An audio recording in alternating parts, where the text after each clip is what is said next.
Muy buenas tardes, de nuevo con ustedes en un programa más de los días miércoles de alto voltaje que pasa por 89.1 cadena radial costarricense y que pueden seguir en nuestro canal de YouTube en diferido. Mimi Prado les habla en la compañía de nuestro analista Fausto Amador Arrieta.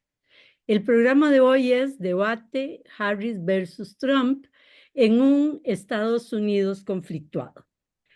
John Mearsheimer, para algunos el más importante analista geopolítico de los Estados Unidos, profesor de la Universidad de Chicago, dijo hace unos días previos al debate, señaló que las elecciones son en Estados Unidos entre dos candidatos que nadie quiere. Cierro comillas. Yo añadiría que solo una minoría de fanáticos sí los quiere. Y es que en este Estados Unidos de hoy tan altamente polarizado, no hay lugar para los matices. Y como señalaba Trump con algo o con mucho de razón, él dijo, somos una nación en franca decadencia, se ríen de nosotros en todo el mundo. Él y sus hipérboles.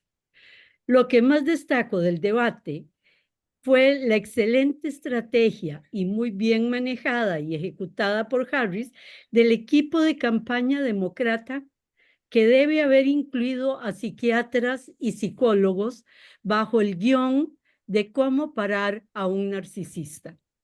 Trump, el héroe de las décadas del yo, de la autoproclamación y la fascinación descarada por la ostentación de la vida de ricos y famosos, podría estar pasando de moda frente a una crisis externa, es decir, a una crisis de cambio de paradigma. A Trump se le vio cansado, torpe, irritado, cayendo una y otra vez en las trampas que le construía Harris y que le construía con enorme habilidad. Pero lo ha afectado a Trump el disparo que casi acaba con su vida. Habrá también influido en él para no estar a la altura de sus capacidades anteriores. El haber estado 2 semanas fuera del foco mediático, algo nunca visto antes, y producto de la renuncia de Biden y de la salida exitosa de Harris.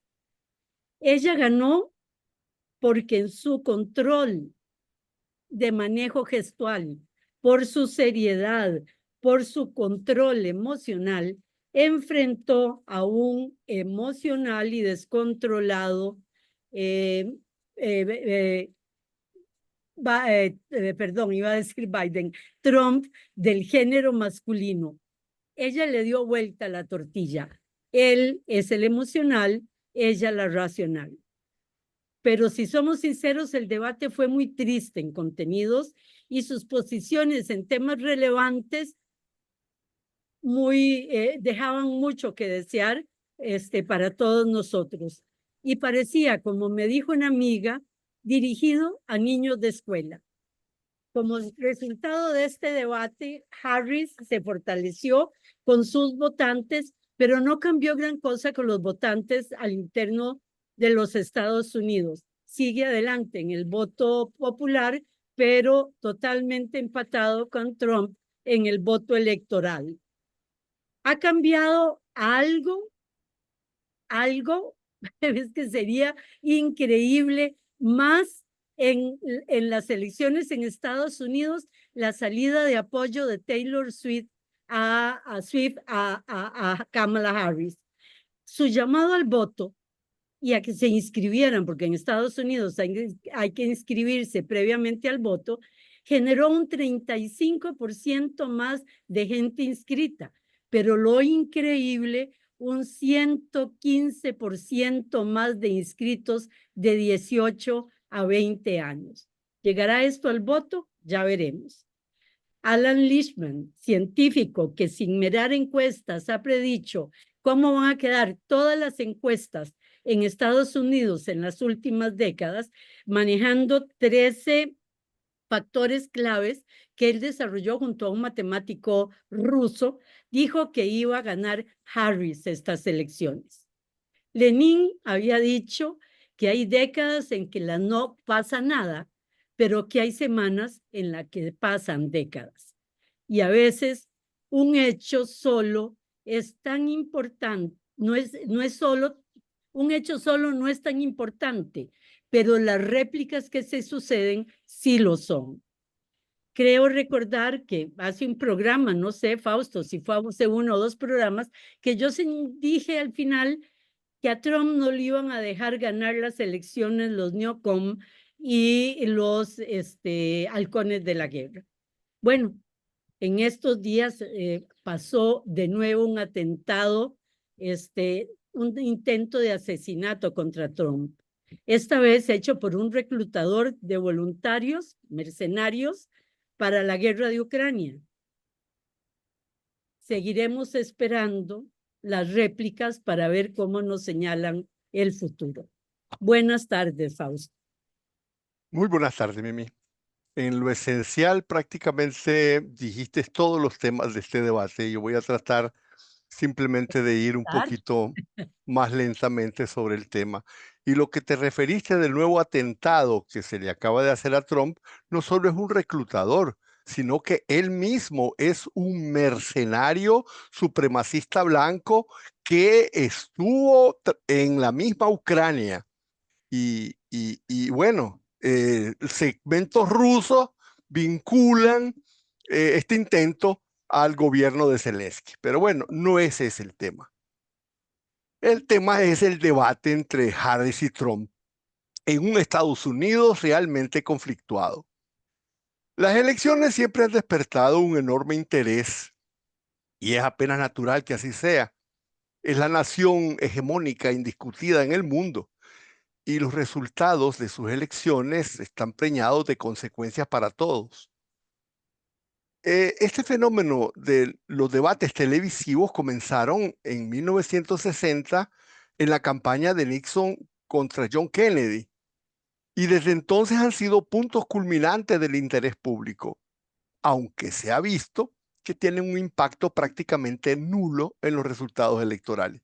Sin embargo, es el único espacio accesible al gran público donde se puede apreciar una confrontación directa y contrastar las personalidades de los candidatos, sus propuestas y sus ideas. Por eso, tanto en Estados Unidos como en el mundo entero, el interés por los debates televisivos sigue siendo enorme. Su cifra de audiencia se cuenta por millones de telespectadores. Debo decir que el debate más visto de la historia fue el primero que se dio entre Donald Trump y Hillary Clinton en el 2016. Allí asistieron 84 millones y medio de telespectadores.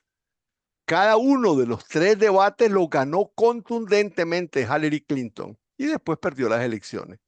Eso abona a la idea de que los debates cuentan bastante poco a la hora de la emisión de voto. Hoy vamos a utilizar el análisis del debate de Kamala Harris y Donald Trump para reflexionar sobre la situación de los Estados Unidos, sobre el desempeño de los candidatos, las políticas que defienden e incluso sobre las oportunidades de victoria de cada uno. Debo comenzar por decir que desde 1976 el debate Harris-Trump es el que menos interés ha despertado, salvo 2 meses antes el debate de Trump contra Biden, que tuvo todavía menos audiencia. Pero salvo ese caso, en 48 años no ha habido ningún debate con menos interés y con menos auditorio, con menos audiencia. Mayor razón para relativizar el peso que podrá tener en la campaña electoral. Sin embargo, su principal resultado ha sido, como vos bien lo decías, una inesperada, sorpresiva y aplastante victoria de Kamala Harris. Eso ha hecho moverse a su favor las intenciones de voto, pero apenas un poquito. El día antes del debate, Kamala Harris estaba a nivel nacional 2 puntos encima de Trump ya. Hoy está 3 puntos encima. Esto es particularmente importante, sobre todo en los estados oscilantes o pendulares, o como se le dice en inglés, los swing states, en donde un bajo porcentaje de electores, 10,000, 15,000 100.000 podrán decidir las elecciones dado el sistema electoral de los Estados Unidos. Por eso, antes de seguir adelante, yo creo que sería bastante conveniente reflexionar sobre las particularidades del sistema electoral de los Estados Unidos y a partir de ahí de la situación actual de los swing states y después hablar del debate y de los peligrosos escenarios que se están diseñando. Comencemos con el sistema electoral de los Estados Unidos. En casi todos los países del mundo se vota directamente por candidato, en Estados Unidos no. Ahí existe un sistema de votación indirecto. Los ciudadanos no votan por un candidato, sino que en cada estado se vota por delegado de los candidatos, que son certificados como tales, estado por estado. Juntos, todos forman el colegio electoral y ahí se decide quién es presidente de los Estados Unidos. El colegio electoral tiene 538 delegados y esos 538 se reparten entre los estados en función de la población. El número actual de delegados de cada estado fue determinado por el censo de 2020. Para ganar la presidencia, un candidato necesita la mitad más uno de los delegados, es decir, como la mitad de 538 es 269, para ganar se necesitan por lo menos 270 votos electorales. Resumiendo, el 5 de noviembre se vota y ahí se determina el número de delegados de candidatos, que después tienen que ser validados estado por estado. Y es solamente 2 meses después, el 6 de enero, que se reúne el colegio electoral y ahí se certifican los votos. Bueno, pasemos al otro punto. En la mayoría de los estados, los delegados que recibe cada candidato están determinados porque el candidato que más votos tiene se lleva todos los delegados electorales de ese estado. Esta regla puede hacer que un candidato pueda ganar la mayoría del voto popular nacional y perder las elecciones. Y eso fue precisamente lo que pasó en 2016, cuando Hillary Clinton ganó el voto popular con casi 3 millones de votos, más que Trump. Pero en el colegio electoral perdió las elecciones por 77 votos menos. A eso hay que añadir que en el sistema electoral de los Estados Unidos, los procedimientos de votación los decide estado por estado y prácticamente nada es uniforme ni estandarizado, ni siquiera existe un sistema fijo de reconocimiento de la identidad de los votantes. Y eso lógicamente deja abiertas muchas lagunas que luego pueden dar lugar a impugnaciones. De hecho, los republicanos están preparando más de 100 tipologías de impugnaciones. Eso es totalmente nuevo. Además, teniendo en cuenta que los demócratas tienen mayor atractivo popular, los republicanos han avanzado todo un sistema de leyes estatales para dificultar tanto la emisión del voto como para interrumpir el proceso de certificación. Ejercen control de muchísimas instituciones locales y tienen funcionarios republicanos colocados en casi todas partes. En las comisiones electorales de los condados, sus funcionarios han adquirido en muchos estados capacidad legal para perturbar, interrumpir y anular la emisión del voto cuando quieran. En Georgia, por ejemplo, se aprobó que esos funcionarios puedan negarse a certificar el resultado de una votación simplemente alegando presunción de fraude. No necesitan probarlo. Eso se puede ver después en los tribunales, pero mientras tanto el voto quedó paralizado, anulado. Por su parte, sabiendo eso, los demócratas lógicamente pusieron uno de los super PAC más grandes que han tenido con fondos multimillonarios para librar batallas legales contra los republicanos. Eso nos da una idea del ambiente que nos espera. No es de extrañar que no se acepten los resultados, no será extraño que surjan disturbios y no va a ser fuera de este mundo que eso va a agravar aún más la crisis interna de los Estados Unidos. Algunos señalan que no se va a elegir presidente hasta unos, si es que lo hacen bien, 2 meses después de ver todas las impugnaciones. No, es que antes había vencedor y derrotado el mismo día de las elecciones, ya no. Así están las cosas. Las elecciones se han convertido en un proceso que dura 2 meses hasta el 6 de enero, que es la fecha de certificación del voto. E incluso, como la vez pasada, puede llegar hasta el 20 de enero, o sea, más de 2 meses, cuando tiene lugar la ceremonia de investidura del presidente. Y eso deja la puerta abierta a un ambiente de caos interno que puede durar hasta el mismo día de las elecciones. Os digo, de la toma de posesión. Veamos ahora lo que significan los swing states. En Estados Unidos existen estados que votan casi siempre por uno o por otro partido. Pero hay otros estados, ciertos estados, en este caso 7, que no tienen una tendencia fija hacia un partido y en distintas elecciones pueden votar sea a un lado, sea al otro, sea a demócratas en una elección, a republicanos en otra, son oscilantes, se les llama swing state. Estos estados son cruciales para el resultado de las elecciones porque actúan como bisagra, como el fiel de la balanza que puede cambiar el equilibrio de fuerza entre los dos partidos. En elecciones muy reñidas como ahora, la atención de los candidatos se concentra en esos estados. Ahí se gasta tiempo, dinero, campaña, propaganda, porque un resultado inesperado en un swing state puede ser decisivo, realmente determinante en la obtención de la mayoría electoral. Están en juego 93 votos electorales en 7 estados. En este ciclo, los swing states son en el Sun Belt, Arizona y Nevada, con 17 delegados entre los dos. En el Rust Belt están Carolina del Norte, Pensilvania, Michigan, Wisconsin y Georgia, con 76 votos entre esos 5 estados. Si se suman, son 93 votos que están en juego. Los 5 estados del Rust Belt representan el declive industrial de Estados Unidos, donde se sufre con mayor intensidad la crisis de las deslocalizaciones de la globalización. Por el contrario, los 2 del Sun Belt viven los contrastes de la irrupción de nuevas oportunidades en zonas tradicionalmente atrasadas. Aquí ha habido una enorme creación de empleo, pero eso no ha beneficiado especialmente a la población local. Hay 2 segmentos de empleos creados. El segmento de empleo de salarios más bajos y menores, con poca necesidad de capacidades técnicas, etcétera, ha sido ocupado por inmigrantes venidos desde México, ¿verdad? Y los empleos mejor remunerados han sido tomados por recién llegados, emigrantes también, pero de Estados Unidos, sobre todo de California. Y la población local queda atrapada allí entre el empleo de bajo salario que acapara la población migrante que llega desde México y el empleo de alta remuneración que acapara la emigración que llega desde California. Y entonces ahí está el descontento de los swinger states. A esa población le suenan huecas las palabras de los millones de nuevos empleos creados por la administración Biden.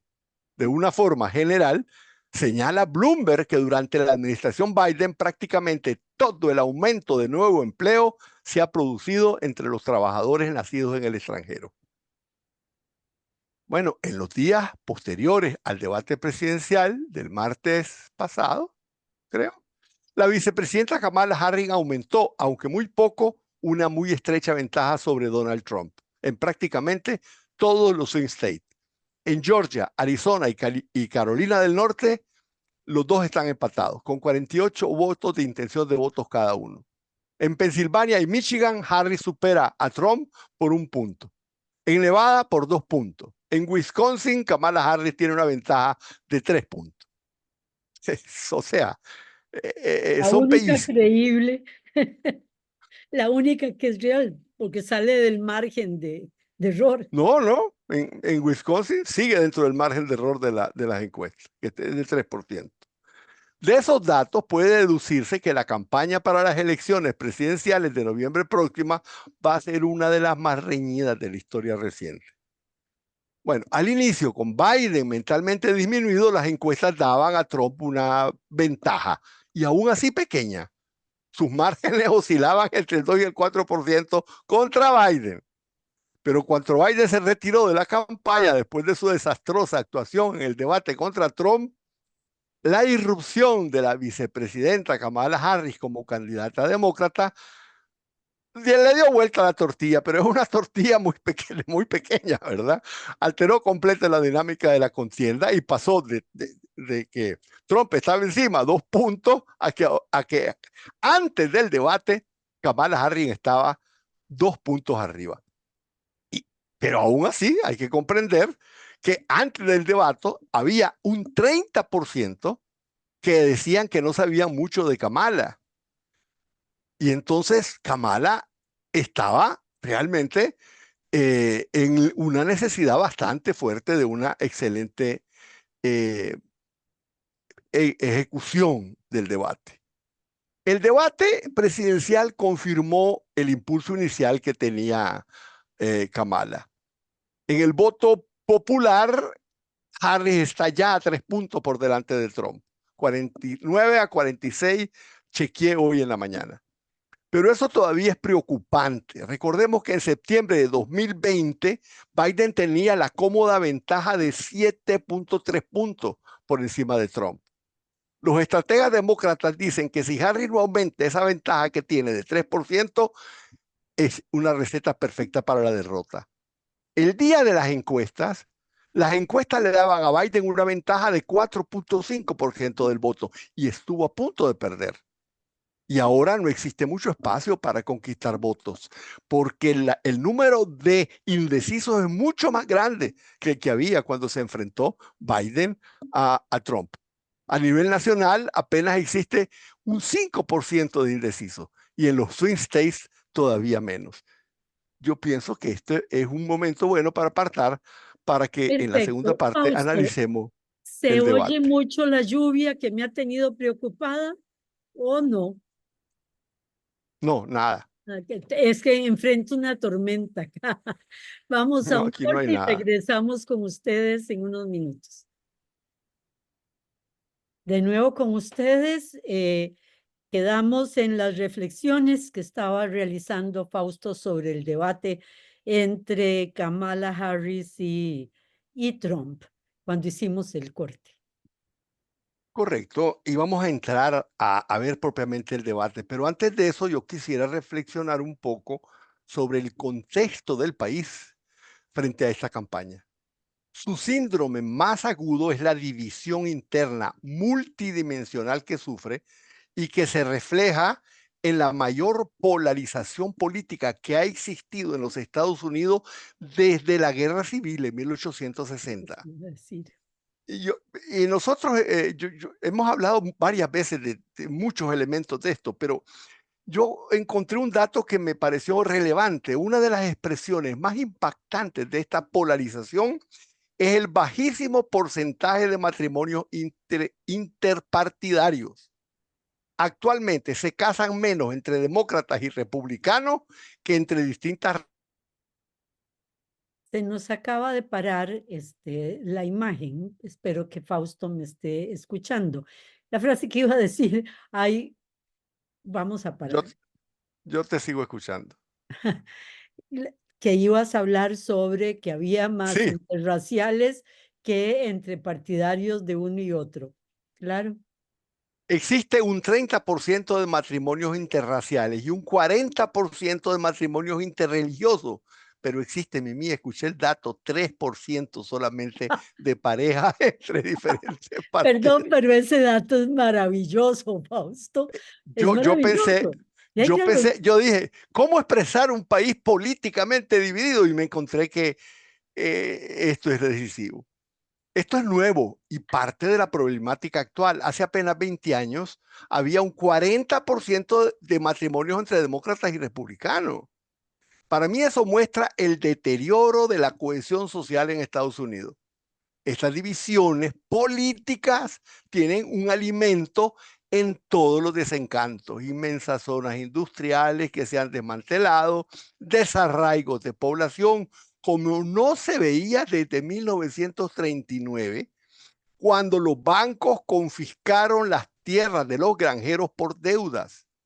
Y aquí, bueno, mi comercial, si alguien quiere profundizar este tema, vale la pena que lea la novela Las Viñas de la Ira de John Steinbeck. Una maravillosa cosa novela. Maravillosa. impresionante.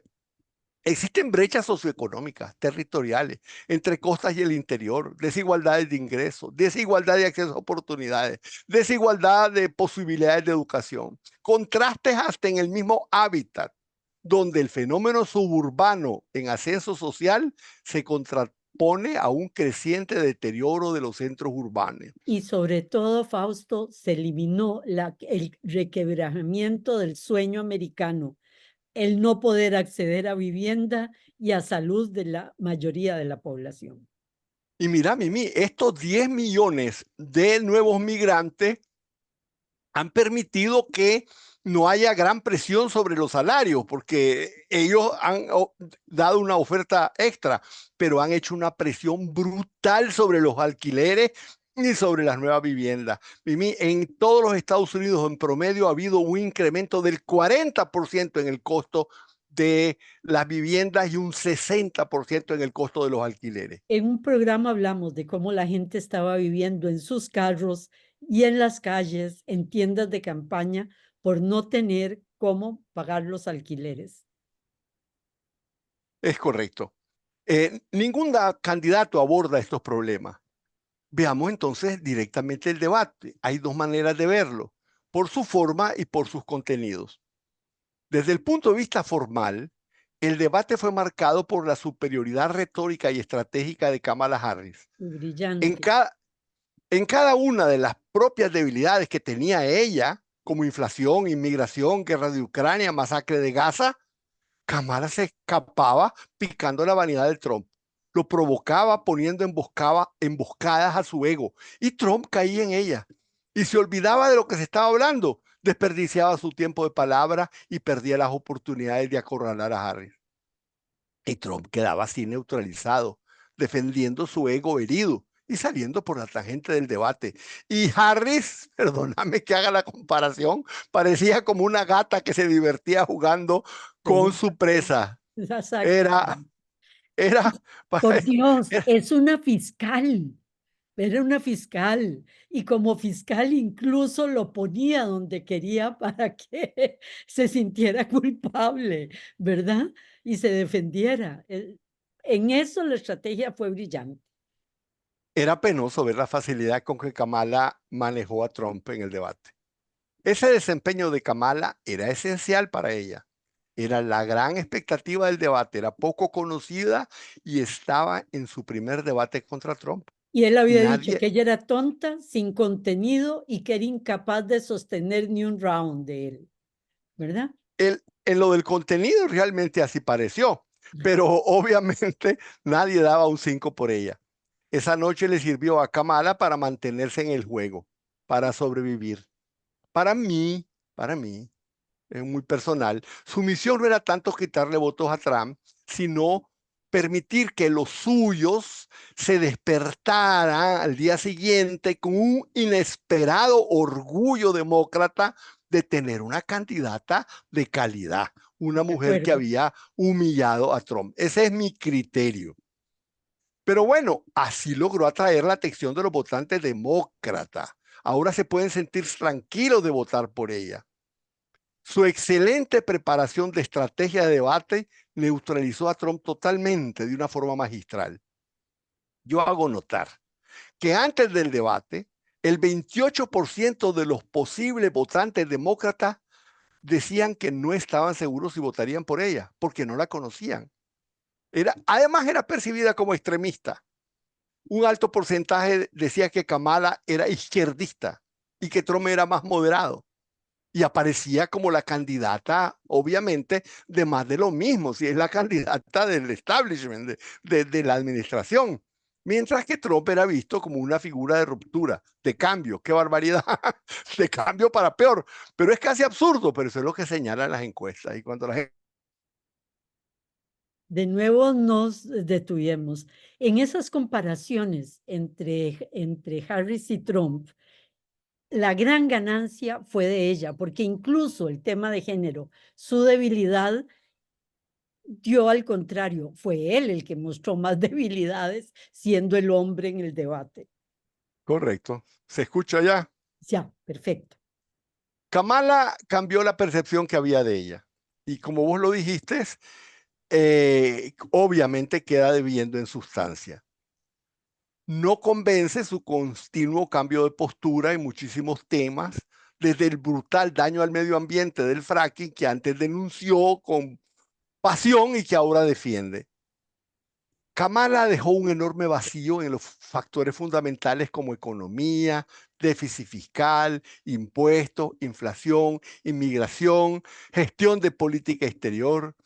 En la guerra de Ucrania y en la masacre de Gaza, Palestina apareció simplemente como la continuidad de Biden. Es- Hasta ahora, la mayoría de los estadounidenses, incluso los que no simpatizan con Trump, confían más en él en todas esas cuestiones clave. Pero La perdón, uni- ¿no era una Ujú. decisión también del equipo de estrategia? Porque todo su discurso iba dirigido, y de nuevo, eso que me decía mi amiga, era para niños de escuela. Bueno, iba dirigido para lo que la clase media, media, baja, incluso necesitaba oír. O sea, las subvenciones, la ayuda pequeña, el quitarle las deudas de salud, o sea, era un mensaje de nuevo para los swing states. Sin duda, yo no discuto la estrategia del propio debate. Yo estaba hablando del fondo, ¿verdad? El fondo no Eh, hay, no hay fondo es decir, importante. en la economía su mensaje fue populista. Subsidio para todo. Todo es subsidio. Subsidio para vivienda, subsidio para la niñez, subsidio para las empresas, subsidios como respuesta para todo. O sea, bastante serio. Aquí es necesario subrayar algo decisivo. Kamala utilizó el debate para enviar dos mensajes cifrados. Y esto es estrategia ya no de campaña, sino estrategia para los grandes los grandes capitales que la respaldan. Uno fue a lo visionista, al que le subrayó su compromiso con mantener el apoyo a Israel. Y el otro fue el complejo militar norteamericano. ¿Cómo mandó un mensaje al complejo militar? Jactándose del respaldo que le dio el ex vicepresidente Dick Cheney. Y aquí, bueno, voy a hacer un pequeño recordatorio.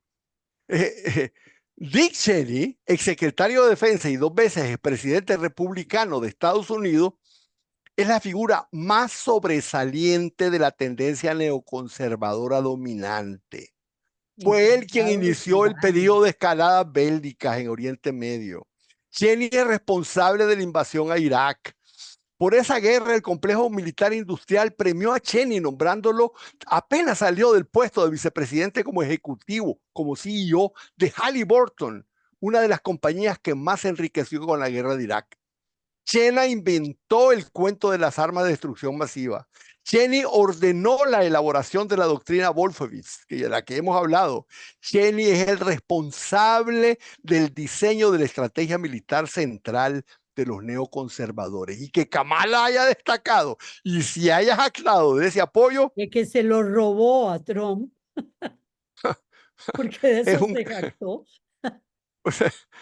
bueno, en realidad la hija de Cheney desde hace rato estaba contra Trump. Pero bueno, ese es un clave mensaje cifrado al complejo militar industrial con el que se compromete. Y ahí quedó, y esto es... Por eso yo había dicho, Fausto, en algo en la introducción, que el debate dejaba elementos de enorme tristeza. Este es uno de ellos, ¿verdad? El apoyo de Kamala a las funciones más duras de Biden. Te interrumpo cuando se te fija la imagen y pierdo el sonido tuyo. ¿Y ahora? Perfecto, bienvenido. Bueno, ahí se quedó Donald Trump paralizado, idiotizado. Era un gran momento y lo perdió. Lo gastó alabando a Víctor Orbán. Pero no fue cuando Kamala le dijo, de usted se ríen, lo ven como un chiste los líderes mundiales. No, Orbán dice que yo soy, por Dios, el dictador más barato de la Europa. Bueno, para mí fue algo increíble porque para su mérito, para mérito de Trump, y Trump tiene muy poquito mérito, Trump fue uno de los que denunció con fuerza a Cheney por su atroz decisión de invadir a Irak. fue uno de los que lo denunció de dejar a Estados Unidos como un país descaradamente mentiroso a las Naciones Unidas. Y entonces, cuando oyó eso, se quedó petrificado. Y en lugar de defenderse en sus puntos fuertes. Exactamente, pero no sé por qué lo hizo, porque también él no puede lanzarse en contra o afectar su imagen frente al complejo No sé por militar. qué no, Fausto, si lo han mandado a asesinar o lo han querido asesinar, no mandado, no voy a usar algo tan fuerte, 2 veces. No es como para que se convierta en delicado frente a las fuerzas más belicistas. No, no es eso, no es eso. Es que el complejo, él ya le ha dado al complejo militar industrial de los Estados Unidos, le ha dado su banquete. Es decir, apenas una semana antes del debate, había dicho que no se preocuparan el complejo militar de los Estados Unidos, que con la paz, la paz que iba a hacer en Ucrania, que él más bien iba a promover que le vendieran más armas a Ucrania, que le siguieran vendiendo armas a Ucrania. O sea, para él sigue siendo importante. Y claro, Eh, no es todo el puede. poder económico más fuerte. ah, Así es, y jamás va a decir me están queriendo matar. Bueno, el debate lo sabe, ¿verdad? Pero no lo puede decir. El debate no fue trascendental, fue bastante aburrido. Kamala lo llenó de platitudes banales, clichés prefabricados y en ocasiones, como en el tema de la guerra de Gaza, repitió casi textualmente lo que dijo en el discurso de aceptación de candidatura. Yo me fui de nuevo a oír el discurso porque me parecía que lo había escuchado, prácticamente palabra por palabra. Trump, por su parte, si Kamala tiene subsidios para todo, Trump tiene expulsión de migrantes, impuestos para todo, especialmente a China, Bajar pero impuestos a los ricos. exactamente. Y pagarlo con los impuestos que le va a cobrar en su Sí, proteccionismo. porque le pide Kamala, proteccionismo contra China, pero que van a pagar los consumidores norteamericanos a la vez, pero, pero productos no más solo caros. contra China, Mimi, no solo contra China. El tipo está proponiendo incremento generalizado de impuestos. Es decir, Kamala populista de subsidio, Trump populista proteccionista antimigratorio. Pero la combinación de la inesperada actuación de Kamala Harris frente a un Trump disminuido le da un enorme peso a ese debate. Trump perdió la mejor oportunidad, quizás la única, de dar un golpe decisivo a una candidata sin experiencia. Pudo hacerlo, era lo que se esperaba de él y no lo hizo. Se reveló incapaz de aprovechar la vulnerabilidad de Kamala y nos deja un Trump con una imagen muy mala, de muy mala forma. Pero eso Y desde el atentado, Fausto, él ha envejecido, ha perdido seguridad, se ha vuelto más torpe, menos, sí, sobre todo seguridad en sí mismo. yo pienso que tenés razón. Pienso que tenés razón y fue a vos que te oí por primera vez eso. Y ahora hay más analistas que lo dicen. Ese atentado tuvo dos efectos. Uno inmediato y fue positivo por su combativa reacción cuando una bala atravesó su oreja a milímetros del cráneo. Brazo, Y sí, esa fue su combativa reacción. Eso le ganó un gran apoyo. Sus seguidores lo vieron como algo providencial y hasta los que no eran sus seguidores fueron impactados por la real posibilidad de que el Estado profundo no vaya a permitir su segunda vuelta al poder. Ese fue el primer efecto, pero también hubo otro. Y vos lo dijiste, yo estoy de acuerdo totalmente con vos. Algo cambió en la psique de Trump. El atentado parece haberla dejado menos combativo, más asustado, tal vez un poco disminuido.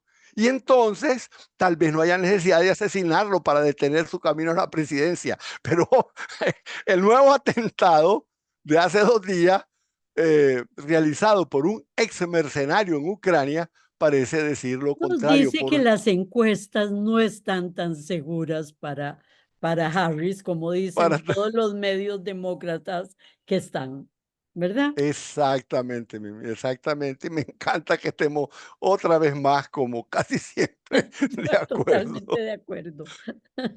Bueno, ya está claramente, sobradamente probado que la mala imagen de Trump no implica que su que su contrincante lo venza.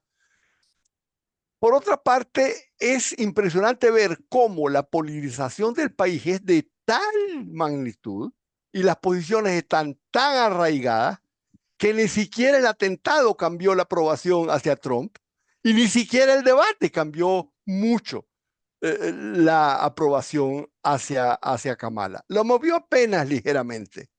Trump todavía tiene los números para recuperarse de la debacle de su humillante derrota televisiva. De hecho, Trump jamás ha sido más popular que ahora, nunca ha sido más popular que ahora. A estas alturas de la campaña, en 2016, la primera vez, él estaba a menos del 40% de intención de voto.